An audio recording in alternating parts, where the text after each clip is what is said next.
All right.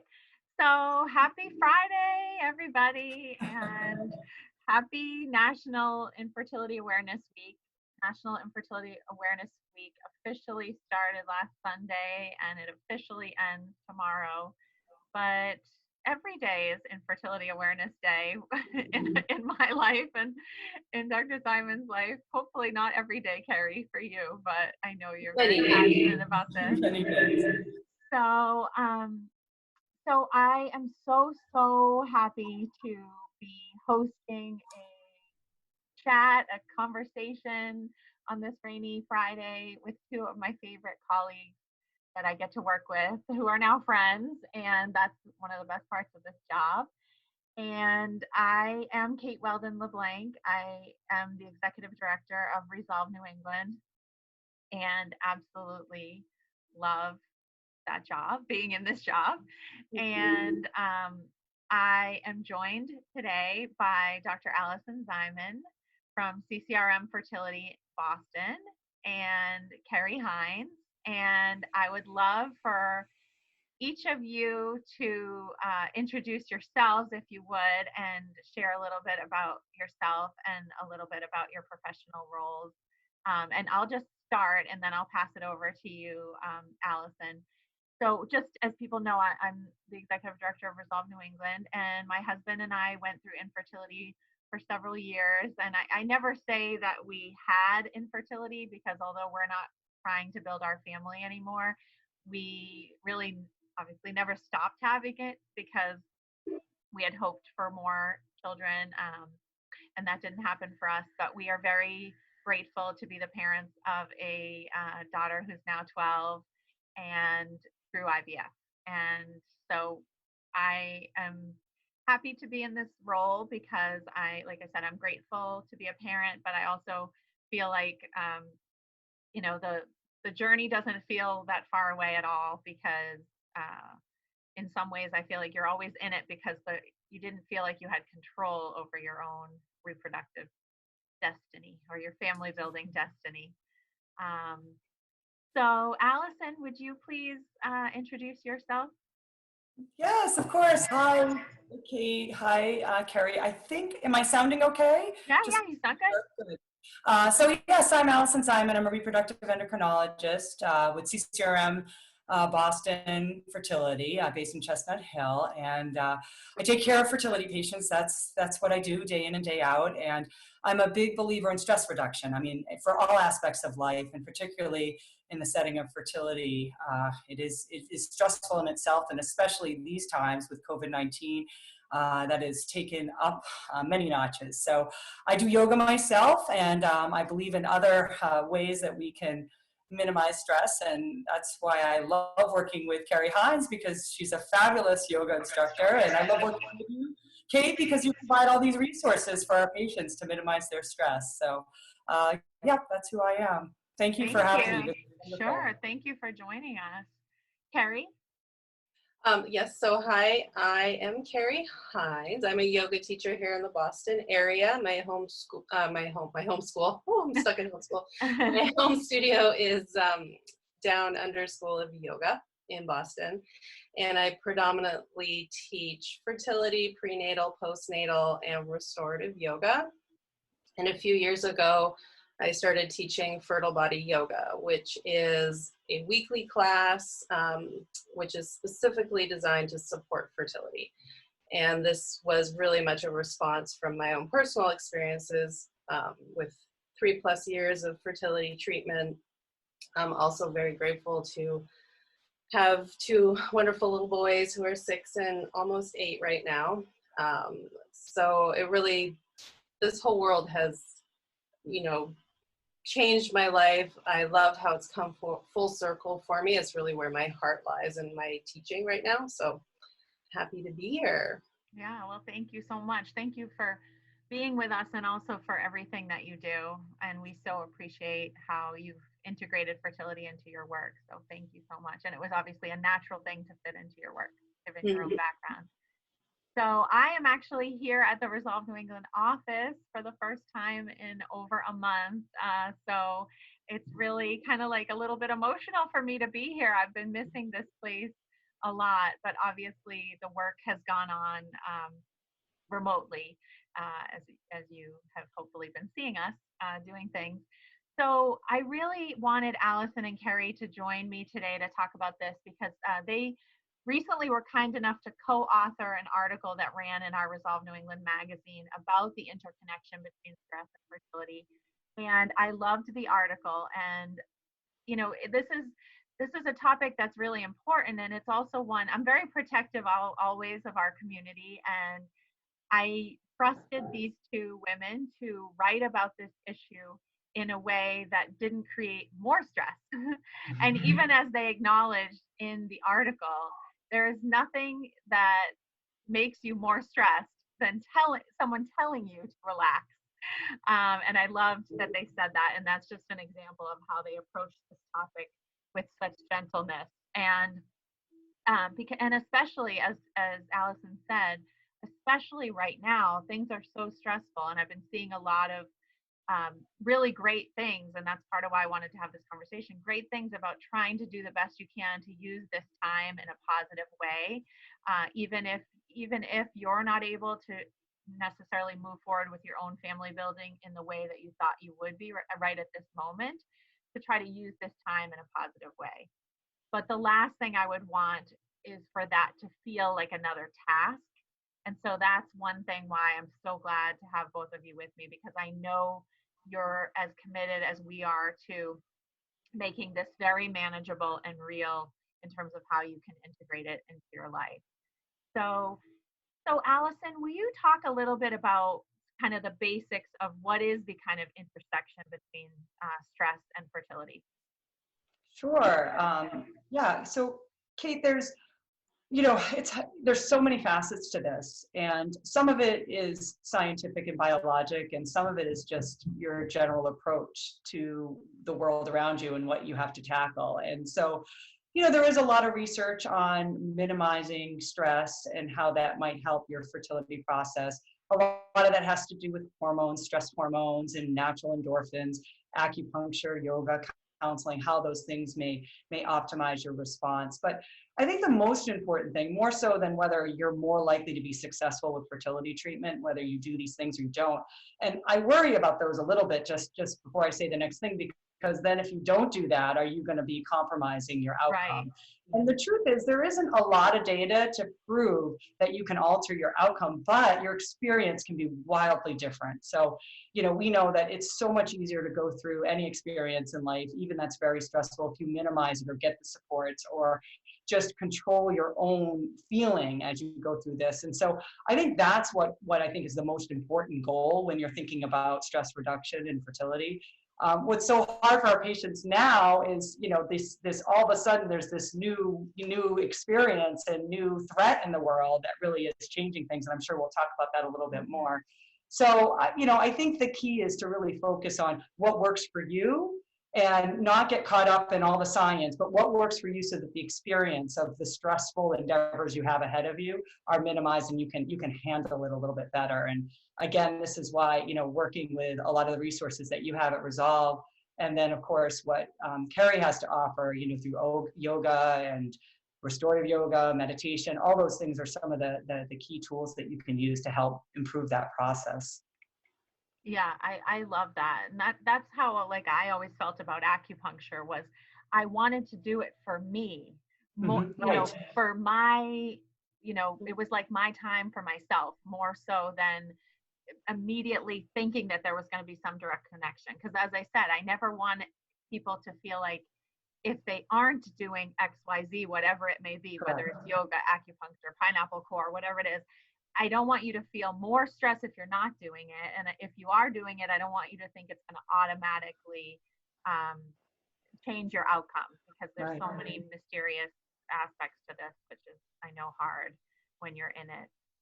So, Kerry, what do you want to say, similarly, just about, I think a lot of people, they understand that going through infertility will be stressful. Mm-hmm. But do you have kind of thoughts on whether stress some kind of leads to infertility in any way, or from a yogic perspective, sorry, I think there's some feedback somewhere, but so really what I try and do in my fertility yoga classes, I can't speak for the other classes and other programs and teachers out there, but it's not just about the pose. Like, I think a lot of women come and be like, okay, show me the magic yoga pose, I'll do it, and then hopefully I get pregnant, and it's just so not about that. Just how, like, fertility has so much more to do than just eggs and sperm, right? And how yoga is much more than just the physical aspect of yoga. So I think the way I teach it anyway is that I bring in themes that they're not on the nose about fertility, right? Like, let's talk about your infertility. It's more, let's talk about this yogic principle, which can apply to your whole life, right? Like, it's not just about fertility. And I think when people and those that are coming to class, that they're like, oh, right, my life is bigger. It's beyond this, and I'm not my thoughts, and there's so much more out there. I'm being supported by the universe and everybody else, that even just that acknowledgement lowers their anxieties about what's happening. And the community, being with other women, and as you know, this can be a very isolating experience, and a lot of people don't tell their family or their close friends. So being in a room with women that you can speak openly with this, knowing that it's not going to end up, your neighbor's not going to find out tomorrow. So just the environment itself brings people to a more relaxed state. Yeah, that's wonderful. I mean, I feel more relaxed just even talking about it, honestly, just because it does feel like it's like a gift to yourself to take that time and just not focus on doing every pose maybe perfectly or with a very specific purpose in mind, but just to enjoy that full experience of being together and taking some time for yourself and all of that. So Alison, obviously you touched on it. I mean, right now, I mean, right now is so stressful for everyone, I would say, in the world. And then there is this specific stress for fertility patients in particular, and other people who are looking for paths to parenthood. And so can you talk a little bit about that, about what the impact has been of COVID-19 on fertility treatment specifically, and if you have anything to share about your own practice? Sure. Yeah. It's tremendous, right? There's not any one of us who's not deeply, profoundly, emotionally, personally, psychologically affected by this. And,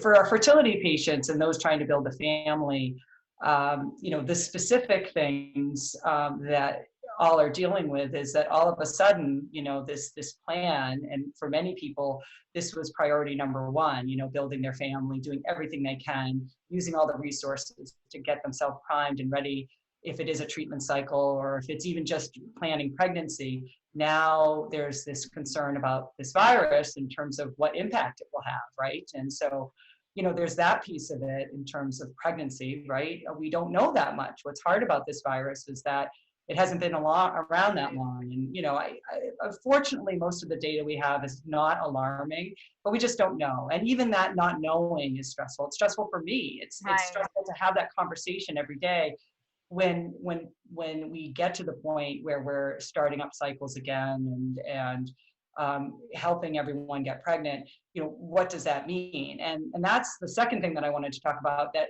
for many fertility clinics across the country, this was an alarm bell for us, and it felt not safe to go ahead and start doing fertility treatment cycles. And so many of us stopped.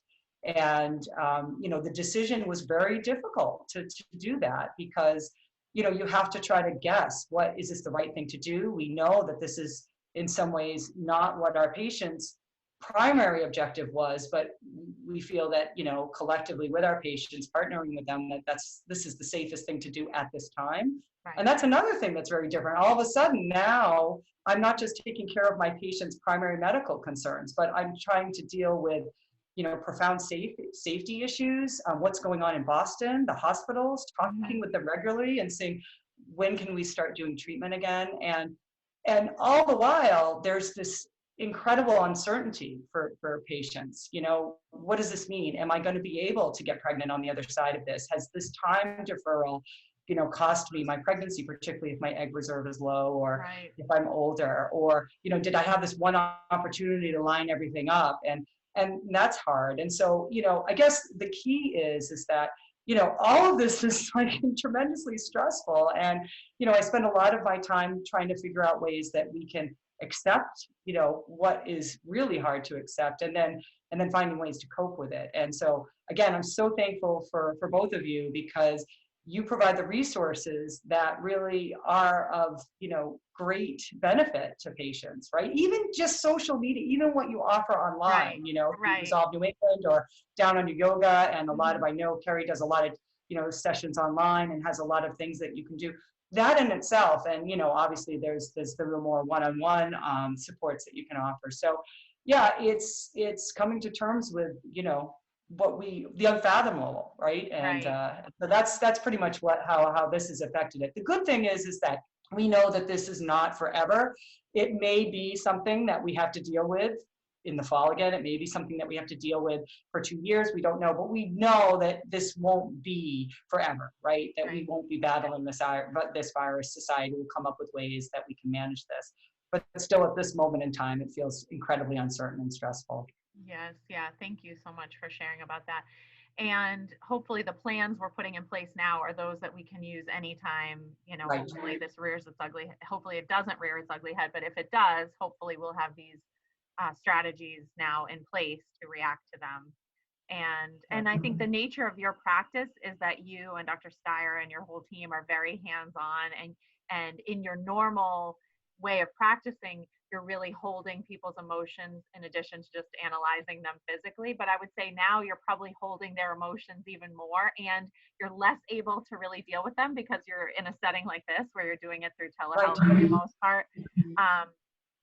So I'm grateful for you because that is a lot to hold. I mean, you're not doing what you want to do professionally and what you're so passionate about doing professionally. And then you're holding all the sorrow and stress from our community too. So I know that's a lot. So we appreciate you. And well, thank you. And we wish we all had the magic pill, right? You know, I mean, I guess that's always what it is. But I think the silver lining, if there is one, is that, you know, we are adapting in ways that we never knew we could. And we're finding our resilience, and we're finding, you know, other ways to sort of survive and then be hopeful, right? And you know, you mentioned telemedicine, that's one example, but there's lots of ways to construct the way you think about whatever problems you have, and if fertility is one of them, you know, there is a sort of new normal, as we say, and there is a way to, you know, still be, you know, optimistic and successful in this setting. And so I think focusing on all of that is what we're all trying to do. And I'm just so amazed at how I see every aspect of society, people doing this, you know, from our healthcare workers to our fertility patients, you know, just showing this resolve to do what they can. I know, right? It's yeah. Right. So Kerry, that's a great segue too. I would love to ask you, and one thing I loved about, again, the article you guys co-authored for our magazine was about really manageable steps you could take this. So it wasn't just saying, you should reduce your stress. Like, sure, yeah, right, of course, we all should. But you guys really, I think, tried to crystallize some strategies, and especially now where most people are homebound, what are some of your little tidbits and resources that you would like to share with everyone? Yeah, sure. So, and just on that note, I know that when I was going through our fertility treatments, being told like you need to reduce your stress, and then there wasn't much follow-up with that. So like you said, it's so important, and as Alison said, like how it affects us in so many different ways. But I think one of the first things that we need to do, and we can break it down into just 3 nice basic steps for managing stress. So the first would be like just being aware that you're stressed. And even though that sounds like a no-brainer, For some of us, we don't even know what our signals are. And like for me, cognitive distortion, that was a big one. When I read about that, I was like, oh, that's me. That's what I do. Because I would go to all or nothing thinking. I'm like, that's it. It didn't work. It's over. I'm never having kids. Blah. And then turn around in the next sentence and say to my husband, no, I'm not stressed. I'm not stressed at all, but this is it, you know? So having that awareness that like, what are my, like, how does it manifest? Not just in my body, not just grinding teeth, but, or how does it manifest behaviorally? Do I go hit the wine bottle a little more than I should? Or do I, you know, have weird thoughts? Do I cry more often? Do I get angry faster? Things like that. So just knowing what your triggers are. So that's the first step. And then the second step, and this is a big one because I think we brush over it a lot, but it's acceptance. And this is I think it's a hard one to just say, whoa, I'm really stressed right now, because I think that there's some sense of maybe weakness, that if we say we're stressed, that we're not dealing with it as well as we want to or would or envision ourselves. So just, you know, taking a step back, and before you can change it, you have to say, I am stressed, I see you, let's deal with it, right? So that's the second step. And then the third step is action. And this is something you can ask yourself, like, what brings me ease in my life? And it could be listening to classical music with your headphones on. It could be taking a warm bath. It could be going for a long walk in nature. Of course, I love the restorative yoga, the meditation, the visualization. That really works for me, and I know it works for so many others. But just also acknowledging that we're working with nervous systems, right?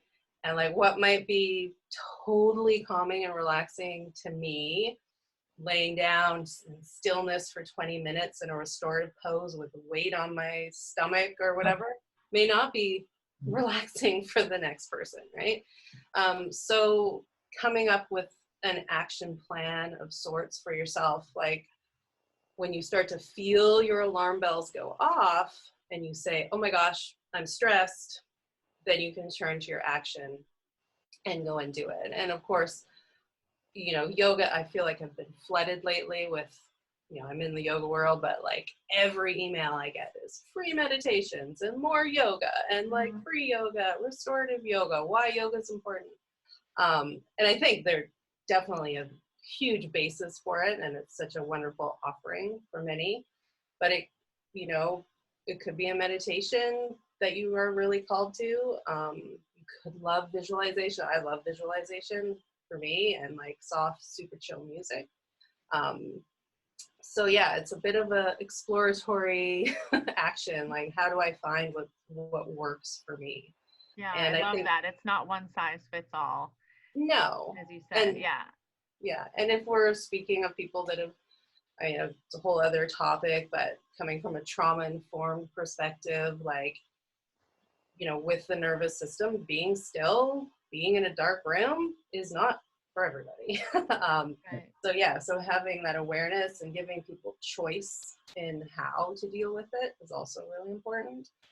So when I teach my yoga class, the movement portion is very specific, like it's body led. So it's your body leading you to where it wants to go. It's not me being prescriptive, like do this pose, then do this pose, and then this pose, and then you're done. It's really about you and your body and what feels good for you and what is bringing you the ease, right? Because I don't know, I'm not in your body, so how can I can take a good guess, you know, what things might help for the majority of people, but yeah, so I think those are the big ones. I need your yoga class because that sounds perfect for me. I have not done a lot of yoga, and when I did, I was constantly concerned that I was doing it wrong, which is precisely not what a yoga instructor would ever want. Like, it's ridiculous, but we'll analyze that on another day. But I love what you're saying, and again, I think it's hard to find much good right now, but I think one good thing is I think because almost everyone is stressed to some level, I feel like it's normalizing people being able to speak up and share that they're not sleeping, or their thoughts are racing, or their heart is racing, or whatever it may be, and that there's an understanding now there that maybe wasn't there before among people, that this isn't a common feeling. And then similarly, there are a lot of resources out there right now for what you can do from home. And I've seen a lot of people saying, like, I'm meditating. I've never meditated before. I have a meditation app now. I've never done this before. And it's like, good, maybe we should have been trying these things anyway. And Kerry, are you leading virtual yoga classes during this time of isolation? I am, and I was going to invite you both to come Yeah. if you want to. Of course, everybody else who might be watching. So last week I started streaming. So I always teach fertile body yoga on Saturday nights at 6:30, and we're live streaming. So I'm live streaming from my little sunroom studio in my Love house. it. And that you can sign up through the Down Under Yoga website in the workshop tab. And I also have a little YouTube channel, Fertile Body Yoga on YouTube, and there's a handful of free 20-minute classes that you can just go to and give it a whirl and see. So the actual yoga classes on Saturday nights, they're an hour and a half. There's restorative, there's slow flow, there's meditation, there's visualization. So there's a lot going on. I'm literally taking notes about. So feel free to come and check it out. Yeah, they're incredible too. And this is the first I've ever done virtual yoga, right? I mean, I think years ago when I was a student and I didn't have money to be in a yoga, I couldn't go to a yoga class. I was saving money. I would have tapes and CDs, and my friend and I would do them, and we'd do the same class again and again and again. So I'm familiar with doing it in my living room, but sort of the energy, it surprises me that you can get this, like the energy you feel from being in class. And in some ways there's some benefits, because sometimes in class you can, in a studio, you can't really see the instructor, but when you do it in the virtual, you really can have that direct connection with the instructor and with the community taking the class. And so I think, like anything, there's some things that are sort of positives or wins out of, a change in the way we do things. And I go to Down Under Yoga. That's, because I where I live, there's a studio right near there, and that's always been where I've gone. And they do a lot of classes available online, and it's really fabulous. It's a great option. And I will just make a pitch for Kerry. I've done her classes, and particularly I've done her restorative classes. And there's nothing like it. She's seen me, and I will admit, harried, like stressed, like it is not a good Friday night, or I come with some of my friends, and then all of a sudden I walk out of there and I'm a new person. And I'm like, who was that person that walked into class? That's and awesome. It's really incredible. Yeah, she's really great, really skilled. So, talking about things that work for each of us, I mean, that's something that really works, for many people. And if it doesn't work for you, it might be worth giving it a try, because there's nothing, and restorative yoga doesn't require skill. I think a lot of people are intimidated by poses and knowing all the positions, but restorative takes, wouldn't you agree, Carrie, very little skill. You can, your instructor can teach you what you need to do, and as long as you can breathe, you can. Yes, right. I mean, you don't even really need it. I mean, yoga mats are wonderful, but like if you had a rug or a carpet at home, you could even do that, right? Yeah. And there's lots of good. I mean, I, as a joke, and like you can use toilet paper and paper towel as yoga props, like bolsters for under your wrists and under your knees and things like that. So you can use anything. Like restorative yoga generally is prop heavy, but there's ways around it: towels, pillows, and so on. And it can be. I swear that this is not a totally self-serving question, but is in these virtual classes, the participants can see you, but can you see them? It depends. So you can turn your camera off as a participant. I usually ask to keep it on, not because I want to, Judge, look in, but more so for me, because I need feedback too. Like I need to know if people are moving and doing it, or it's as from a teaching perspective, it's a very different experience when you I'm don't have sure. any feedback at all. So you have your plan and you go through it, and even with the cameras on, you know, camera angles are not always great, so you can't necessarily see everybody. Yeah, so even with that, it's just, you know, you make a joke, but you're like, oh, right, nobody's Is anyone laughing. laughing? Yeah, yeah. Laughing? I don't know. That is really hard. But you don't have to feel like you need to, right? I mean, from my Right. experience, a lot of people don't put their cameras on, and there's enough people who do to give the instructor that Oh, feedback. definitely. So if you're shy, by all means, don't let that be a barrier. By Right. all No. means, you know, No. right. Yeah, I think I was just, like I said, always self-conscious about the other people in the class, more so than the Right. instructor. And then it's like, why can't I get out of like my own head? So, Yes. so these And are it's also interesting. Also, I was just go thinking ahead. about No, this. go ahead. Maybe it's another topic, but this. So when we went to live streaming, teachers needed to demonstrate a lot more. So they were doing full classes now, where before we would like get into it and then get out and walk around and keep talking and so on, because people weren't able to follow as students because they weren't looking at the people around them, which was interesting, I thought, because as you were saying, Kate, like, you know, there's this like, oh, looking at the next person, they're doing that. Even though we think we're not doing it, we're still caught up in it. So Right. definitely a different Absolutely. experience. Absolutely. Well, as I mentioned when we first started talking, we're getting to the end of National Infertility Awareness Week. And I just wanted to thank you. Kerry has her orange yoga mat behind her and orange earrings. And Alison is wearing her orange and blue shirt under her sweater, which looks very lovely. And I am wearing these earrings that I had to buy when I saw them because they are orange and teal, which are the colors of Resolve New England. So I had to buy them. And then this is my Fertility in Focus t-shirt. And I'm just going to show, this was personalized for me by Fertility in Focus. No one else can get this exact version, but it's just a little bit of my journey in initial form. So I think we all know what TTC stands for. That's trying to conceive. We were trying to conceive first on our own without success. And then there was a fair amount of WTF, what is happening? I thought I was going to get pregnant right away. Of course, don't we all? Then I had several cycles of IUI, then cycles of IVF with PIO, which stands for progesterone and oil. I don't miss those days. And then a couple times I was PUPO, which is pregnant until proven otherwise. But only one time did I actually see a real BFP, which we'll say is a big fat positive. And then eventually I ended up at Resolve New England.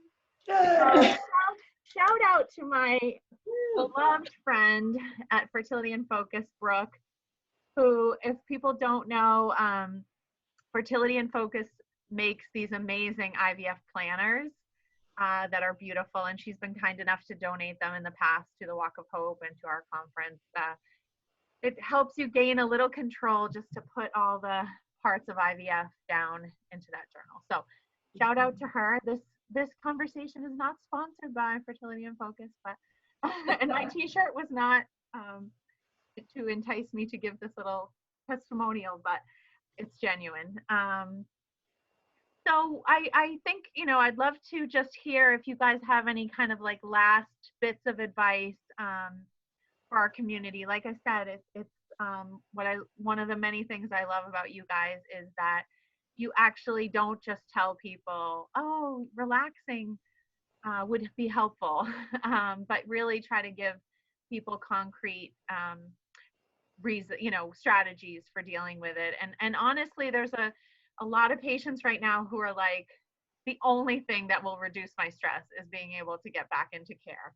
And I think, you know, that's understandable to a point. I almost was like not going to share any content like this during National Infertility Awareness Week because of that reason, because I think some people are like, yeah, that's all well and good, but I can do all the yoga in the world and my stress isn't going to go down right now. But then I rethought it and I was like, no, this is still important. And even if which is totally understandable, and there's no judgment here. Even if you're not in a place where you can really hear it right now, these are still really good um, strategies for hopefully when you can let a little bit of that light in.